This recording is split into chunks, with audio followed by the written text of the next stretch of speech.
Life changes fast. Things don't always look the way you expected, and sometimes you're trying so hard to control outcomes that you forget who's actually in control. You say the words, you believe the promises, you pray the prayers, but then you feel that pull. I've got to do something. I've got to straighten this out. I've got to make them change. I've got to force this door open. And that's where the exhaustion comes from. There are situations in your life right now that you desperately want to see turn around. A door that closed when you did everything right. And without even realizing it, you've taken full responsibility for fixing what only God can change.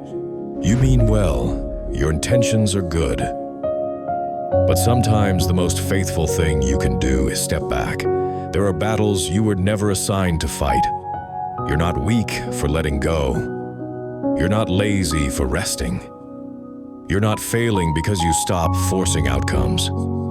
In fact, it often takes more faith to do nothing than it does to stir everything up. There's an internal urgency whispering to you. Defend yourself. Don't let them get away with it. Make it happen now. That pressure is not coming from God. After you've prayed, believed, and done what you can responsibly do, there comes a moment when you have to take your hands off it and say, God, I trust you with this. I'm staying in peace. That's hard, especially if you're a problem solver. If something breaks, you fix it. If there's a goal, you map it out. If there's resistance, you push harder. But some things resist you because they're not meant to be handled by you. You can work yourself into frustration trying to control people, timelines, outcomes, and opinions, and still get nowhere. That's what it means to labor in vain. All effort, no progress. All pressure, no peace. You feel guilty resting because you think effort equals faith. But faith doesn't always look like action. Sometimes faith looks like stillness. You don't have to force favor. You don't have to prove yourself.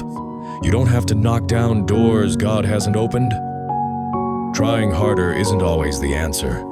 Sometimes it just drains your joy and clouds your clarity. Here's the truth.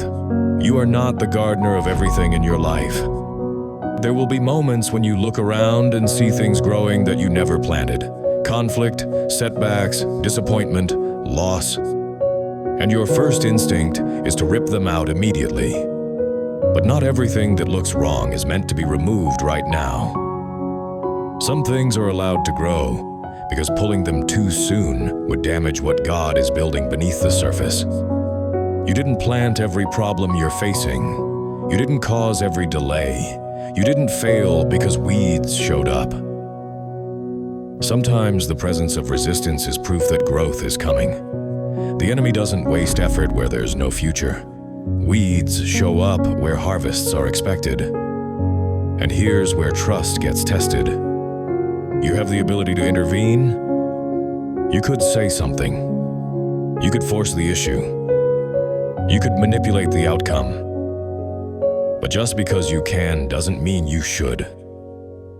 Real faith is saying, God, I trust you with what I don't understand.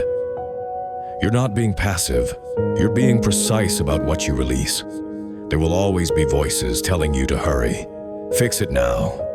Decide now. React now. But urgency is often the enemy's favorite distraction.